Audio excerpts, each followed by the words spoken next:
Welcome back to Wake Up America. I'm Lydia Serrani. U.S. Senate passing that massive $1.7 trillion omnibus spending bill, averting a government shutdown. But that added pork in the bill has divided Senate Republicans in the process.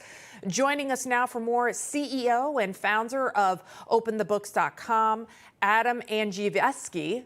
Andrzejewski, I said it correct, right, Adam? You bet. Yeah, it's not easy being Andrzejewski. Well, look at my last name. There you go. So Merry Christmas to you. So, Adam, there's a lot of pork in this spending bill. So first of all, explain to people what pork means. Pork is basically lawmakers kind of getting, it's almost like a little quid pro quo. Some might call it a bribe in this spending bill, including $36 million for salmon restoration and $3.6 million for the Michelle Obama, what is that, a hiking trail? And meanwhile, no money for our southern border, but plenty of money for border security for Middle East countries. What is your reaction?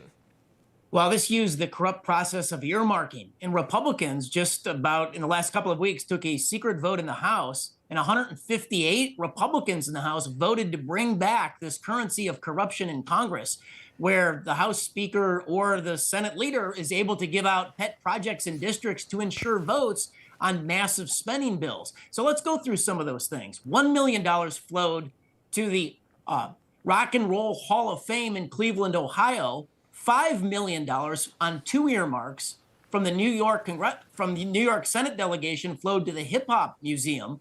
You had two earmarks go to the Irish Heritage Center in Maine for $3.5 million. I guess it's the luck of the Irish on these things. What, you're saying that a hip-hop museum and the Irish Heritage Festival shouldn't get our millions and millions of dollars of our taxpayer money? Or the Field Museum in Chicago, they got $3.5 million.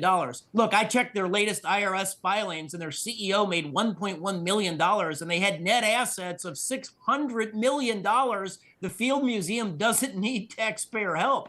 You got $1 million going to a stairway, not to heaven, but to the beach. In Mundo Cove, California. And you got the Republicans in red Texas, the Republican congressional delegation, out earmarking their Democratic Texas colleagues $500 million to $300 million. At this point, it seems like they're just like printing money. I just don't understand how anyone could vote for this, never mind any Republican. Senate Minority Leader Mitch McConnell, he's, of course, coming under fire for his support of this bill. Many were on the fence about GOP leadership after a shaky midterm performance. What do you think about all of this? Does this lead to a change at the top now? People need to bring the heat so the politicians see the light. But the big winner in this bill was the combine, the Republicans and the Democrats holding hands to fleece the American taxpayer. And here's a great example of that. In the Senate, on the Appropriations Committee, you had Patrick Leahy. He was the top of the committee. Second in command of the Republican, the ranking member, was Richard Shelby out of Alabama. Well, they're both retiring this year, and they both did me monuments. Shelby earmarked $650 million, including $50 million to his alma mater, the University of Alabama, who's going to store his Senate papers in archive. Leahy did $30 million on earmark to the University of Vermont. They're going to store his Senate papers, another monument to me, out of the two ranking U.S. senators on appropriations. Those are the folks that dole out our money. And you also had Senator Mike Lee of Utah. He wanted to put in that Title 42 protection.